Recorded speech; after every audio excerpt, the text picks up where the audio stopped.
Detox நேயர்களுக்கு வணக்கம். இன்னைக்கு தாவேக்காவில் பல பேர் இணைஞ்சிட்டு வராங்க. மாற்று கட்சியினர் இணைஞ்சிட்டு வராங்க. பல எம்எல்ஏக்கள் ராஜினாமா பண்ணிட்டு இணைஞ்சிட்டு வராங்க. இப்படின்ற ஒரு சூழ்நிலை பயங்கரமாக இருக்கு. சமீபத்தில் வைகோ அவர்கள் கூட ஒரு அதிர்ச்சிகரமான தகவலை சொன்னார். தாவேக்காவில் முதலமைச்சர் விஜய் அவர்கள் எனக்கு ஒரு உத்தரவாதம் கொடுத்தாரு. 2 எம்எல்ஏக்களை ராஜினாமா பண்ணிட்டு நீங்கள் தாவேக்காவில் ஜாயின் பண்ணுங்க, நான் நிச்சயமாக அந்த 2 இடைத்தேர்தலையும் உங்கள் ஆட்களை நிற்க வச்சு நான் ஜெயிக்க வைக்கிறேன், நான் பிரச்சாரம் கூட நானும் பண்ணுறேன், அவங்களுக்காக நான் வந்து பிரச்சாரத்தை கூட நான் பண்ணுறேன் அப்படின்னு சொல்லிட்டு அவர் வந்து ஒரு விஷயத்த சொன்னார். இதன் மூலியமா விஜய் அவர்கள் இந்த மாதிரி குதிரை பேரத்தில் அவரே டைரக்டா ஈடுபடுறாரோ, எதை எப்படிங்க நீங்க வந்து ஒரு கட்சிக்கு நீங்க சொல்ல முடியும் அப்படின்னு சொல்லிட்டு தான் பலரும் என்ன பண்றாங்க, கேள்விகள் எழுப்பிட்டு வராங்க. ஸோ இதுவும் ஒரு வகையில் ஒரு குதிரை பேரம் தான். நீங்க ஒரு கூட்டணியில் இருக்கிறீங்க, அந்த கூட்டணியை உடைச்சிக்கிட்டு என் கூட வாங்க, அந்த கூட்டணி கட்சி சார்பா நீங்க உங்க 2 எம்எல்ஏக்கள் இருந்தாலும் அந்த எம்எல்ஏக்களை ராஜினாமா பண்ணிட்டு வர சொல்லுங்க, நான் ஜெயிக்க வைக்கிறேன் அப்படின்னு சொல்றாரு. இது எந்த விதத்துல ஒரு நாகரிகமான செயல்? தமிழ்நாட்டுக்குன்னு ஒரு சிறப்பு இருந்தது, ஒரு பேர் இருந்தது. ஏன்னா வந்து பார்த்தீங்கன்னா இது நாகரிகமான ஒரு தமிழ்நாட்டு அரசியலாக இருந்தது. இன்னைக்கு அந்த நாகரிகத்தையே அநாகரிகமாக மாற்றிருக்கிறாங்க அப்படின்னு தான் தன்னுடைய வேதனையை புதிய தமிழகம் கட்சி தலைவர் கிருஷ்ணசாமி அவர்கள் என்ன பண்ணியிருக்கிறாரு, சொல்லியிருக்கிறாரு அப்படின்னு தான் இங்கே பார்க்கணும். அவர் சொல்கிறதும் ஒரு விதத்தில் நியாயமாக தான் இருந்தது. அவர் என்ன சொல்கிறாரு அப்படின்னு பார்த்தீங்கன்னா, ஒரு கட்சி இருக்கும்பொழுது ஒரு கட்சியிலேருந்து பல பேர் வந்து இணைவாங்க, கூட்டணியிலேருந்து இணைஞ்சு போவாங்க, தேர்தலுக்கு முன்பாக ஒரு கூட்டணி வைப்பாங்க, தேர்தலுக்கு பிறகு ஒரு கூட்டணி வைப்பாங்க, இப்படின்றது காலகாலமாக நடந்துட்டுறது ஒன்று தான். அதில் எந்த வித மாற்று கருத்து இல்லை. ஆனால் இன்னைக்கு தமிழ்நாட்டு அரசியல் அப்படின்றது தலைகீழ் அப்படியே மாறி போயிடுச்சு. ஏன்னா இன்னைக்கு நிறைய பேர் என்ன பண்ணுறாங்கன்னா, கூட்டணி கட்சியிலிருந்து என்ன பண்ணுறாங்க, வெளியேறாங்க. அந்த கூட்டணி கட்சியால் என்ன பண்ணுறாங்க, ஆதாயம் பெற்றாங்க, எல்லாமே செஞ்சாங்க. ஆனால் இன்னைக்கு பதவி சுகத்துக்காக, பதவி அனுபவிக்கணுன்றதுக்காக பல பேர் என்ன பண்ணுறாங்க, இது மாதிரி கூட்டணி முடிச்சுக்கிட்டு போகிறாங்க. இவங்க தான் போகிறாங்க அப்படின்னு பார்த்தீங்கன்னா, எம்எல்ஏக்கள் ஒவ்வொரு தொகுதியிலும் மக்கள் உங்களை நம்பி தான் ஓட்டு போட்டாங்க. நீங்கள் எதனா செய்வீங்க, ஏன்னா நீங்கள் கொடுத்த வாக்குறுதிகள், நீங்கள் எதனா செய்வீங்க, நீங்கள் எங்களுக்காக நிற்பீங்க அப்படின்ற ஒரே ஒரு காரணத்துக்காக உங்களை நம்பி மக்கள் ஓட்டு போடுறாங்க. ஆனால் இன்னைக்கு உங்களை நம்பின மக்களுக்கு நீங்கள் ஏமாற்றத்தை தரீங்க, ஒரு துரோகத்தை செய்கிறீங்க. ஒவ்வொரு மக்களையும் முதுகில் குத்திட்டு நீங்கள் என்ன பண்ணுறீங்க, எம்எல்ஏ பதவியை ராஜினாமா பண்ணிட்டு ஒரு கட்சியில் பதவிக்காக நீங்கள் போகிறீங்க அப்படின்றது தான் அவருடைய வேதனையும் வலியுமாக இருக்குது. இதனிடையில் அவர் சொல்கிற ஒரு விஷயம், பதவி இல்லைன்னா என்னப்பா, ஒவ்வொரு அரசியல் தலைவர்களுக்கும் கட்சிக்காரங்களுக்கும் உயிராக போயிடும், பதவினா உங்களுக்கு அவ்வளோ முக்கியமா? மக்களை விட உங்களுக்கு பதவி ரொம்ப முக்கியமா? உங்களை மக்கள் எந்த அளவுக்கு நம்பினதுனால அந்த ஓட்டு போட்டு உங்களை மக்கள் வந்து ஜெயிக்க வச்சு சட்டமன்றத்துக்கு அனுப்புகிறாங்க, அந்த தொகுதியுடைய மக்களின் குரலாக நீங்கள் ஒழிப்பீங்க அப்படின்னு சொல்லிட்டு தான் மக்கள் உங்களை நம்பி ஓட்டு போடுறாங்க. ஆனால் இன்னைக்கு உங்களை நம்பின மக்களுக்கு இந்த அளவுக்கு துரோகம் செஞ்சுட்டு பதவி இருந்தால் தான் எனக்கு உயிர் இருக்கும் அப்படின்ற ரேஞ்சுக்கு இன்னைக்கு கொச்சப்படுத்துகிற அளவுக்கு, அரசியலை ஒவ்வொருத்தரும் கொச்சப்படுத்துகிற அளவுக்கு, கேவலப்படுத்துகிற அளவுக்கு இன்னைக்கு என்ன பண்ணுறாங்க, போய் சேர்றாங்க அப்படின்றத அவர் சொல்கிறார்.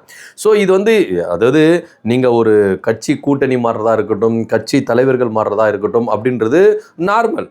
ஏன்னா அவரு சொல்கிறாரு, ஏன்னா அவரும் ஒரு கூட்டணியில் இருந்திருக்கிறாரு, வெளியே வந்திருக்கிறாரு, அவங்க கட்சியில் பல பேர் வந்து இணைஞ்சிருப்பாங்க, அவர் கட்சியிலேருந்து போய் பல பேர் வேறு கட்சியில் இணைஞ்சிருப்பாங்க. இதெல்லாம் வந்து ஒவ்வொரு கட்சி சந்திக்கிற ஒரு நெருக்கடிகள் தான். ஏன்னா இன்னைக்கு ஆட்சி மாறிடுச்சு அப்படின்ற ஒரு காரணத்துக்கு இன்னைக்கு ஆளும் கட்சி தரப்பினரை ஒவ்வொரு கட்சிகள் என்ன பண்ணுறாங்க, போய் சேர்றாங்க, இது பண்ணுறாங்க அப்படின்ற ஒரு விஷயத்தில் இதுக்கு முன்னாடி ஒரு நாகரிகமான அரசியலாக இருந்தது தமிழ்நாட்டுக்குள்ளே. ஆனால் இன்னைக்கு தாவேக்கா ஆட்சி செஞ்சுட்டு இந்த நாகரிகத்தை தொலைச்சிருக்கிறாங்க, உடைச்சிருக்கிறாங்க அப்படின்றதா இங்கே பார்க்க வேண்டிய ஒரு விஷயமா இருக்குது. ஏன்னா வீக்லி இது மாதிரி வந்து என்ன பண்ணுறாரு, நிறைய பேர் வந்து தாவேக்கால போய் இணைகிறாங்க. இதில் கூட்டணி கட்சிகள் பல பேர் என்ன பண்ணுறாங்க, பதவி சுகத்துக்காக என்ன பண்ணுறாங்க, அந்த பக்கம் போகிறாங்க அப்படின்றத அவர் சொல்கிறார். ஐயா வைகோ அவர்கள் சமீபத்தில் விலகுனது, அது மாத்திரம் இல்லாமல் விடுதலை சிறுத்தைகள் போனது, இடதுசாரிகள் போனது, காங்கிரஸ் போனது, இந்த மாதிரி போகிறாங்களே, இவங்களுடைய செயல்பாடுகள் பல கட்சி தலைவர்களையும் நோகடிக்க செஞ்சிருக்குது. ஏன்னா இவங்களுடைய நகர்வுகளை ஒவ்வொன்றும் அந்தந்த கட்சி தலைவர்கள் நோட் பண்ணுறாங்க. அவங்க ஏன்னா இதுக்கு தேர்தலுக்கு முன்பாக திமுக கூட்டணியிலேருந்து என்னென்ன பேசுனாங்க, எது பாஜக ஒரு சைடு இந்த கூட்டணியை உடைக்க பார்த்தது, திமுக கூட்டணியை உடைக்க பார்த்தாங்க. எடப்பாடி பழனிசாமி என்ன பண்ணாரு, விசிக தலைவரை கூப்பிட்டாரு, காங்கிரஸை கூப்பிட்டாரு, இடதுசாரிகளை கூப்பிட்டாரு, மதிமுகவை கூப்பிட்டாரு, எல்லாரையும் கூப்பிட்டாரு. ஆனால் அவங்க கூட்டணி கொள்கை அப்படின்ற ஒரு கோட்பாடில் அவங்க என்ன பண்ணல, வெளியே வரவே இல்லை. இந்த பக்கம் பாஜக இந்த மாதிரி ஒரு செயல்களை செயல்பட்டு சுதாரித்து கொண்டு என்ன பண்ணாங்க, கூட்டணி விட்டு வெளியே போகாமல் உறுதியாக இருந்தாங்க. இந்த பக்கம் விஜய் அவர்கள் வந்து என்ன பண்ணாரு, நான் ஆட்சி அதிகாரத்தில் பங்கு தரேன் வாங்க அப்படின்னு சொல்லிட்டு கூப்பிட்டாரு. அப்போவும் என்ன பண்ணாங்க, இவர் வந்து பி டீமுப்பா, பாஜகவுடைய பி டீமு, அதனால வந்து இவரை நம்பி போகக்கூடாது, அதனால நம்ம என்ன பண்ணுவோம், கொள்கைன்னு சொல்லிட்டு நம்ம இந்த கூட்டணியில் இருப்போம் அப்படின்னு சொல்லிட்டு தான் அப்போவும் என்ன பண்ணாரு, இந்த கூட்டணியிலிருந்து இவங்க விலகவே இல்லை. திமுக கூட்டணி ரொம்ப ஸ்ட்ராங்காக இருந்தாங்க. ஒரு பக்கம் பாஜக, இன்னொரு பக்கம் தாவேகா, 2 பேரும் சேர்ந்து என்ன பண்ணாங்கன்னா, இந்த கூட்டணி எப்படியாச்சும் உடைச்சிடணும், திமுக கூட்டணி இங்கே இருக்கவே கூடாது, திமுக ஆட்சிக்கு வரவே கூடாது அப்படின்றத ஒரே நோக்கத்துக்காகத்தான் இவங்க செயல்பட்டாங்க. ஆனால் அப்போல்லாம் நீங்கள் கொள்கை இருந்தது. இன்னைக்கு தாவேகா ஆட்சிக்கு வந்துட்ட பிறகு, அதுவும் நீங்கள் நல்லா நோட் பண்ணி பார்க்கணும், திமுக கூட்டணியில் இருந்துக்கிட்டு அவங்களோட தயவை பெற்றுக்கொண்டு தான் இன்னைக்கு விடுதலை சிறுத்தைகள், இடதுசாரிகள், ஐயுமல், வைகோ, காங்கிரஸ் போன்ற கட்சிகள் என்ன பண்ணியிருக்காங்க, எம்எல்ஏக்களை பெற்றிருக்கிறாங்க. வாக்கு வங்கி சேர்ந்து நீங்கள் காங்கிரஸ் தனித்து நின்னா வாக்கு வங்கி பெற்றிருக்குமா அப்படின்றது ஒரு யோசித்து பார்க்கணும். விசிகா தனித்து நின்னா வாக்கு வங்கியை பெற்றிருக்குமா, அதையும் நீங்கள் நல்லா யோசித்து பார்க்கணும்.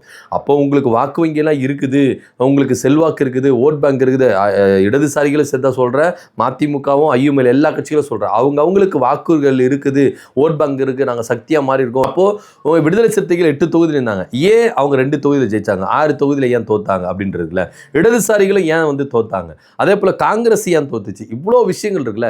ஸோ இந்த இடத்துலலாம் ஏன் இவங்க தோத்தாங்க அப்படின்னு ஒரு விஷயம் இருக்குல்ல. ஏன்னா இவங்களுக்கான அந்த ஓட் பேங்க் அப்படின்றது வந்து கொஞ்சம் கம்மி தான் அப்படின்றதுல எந்த வித மாற்றங்களும் மறுக்க முடியாது.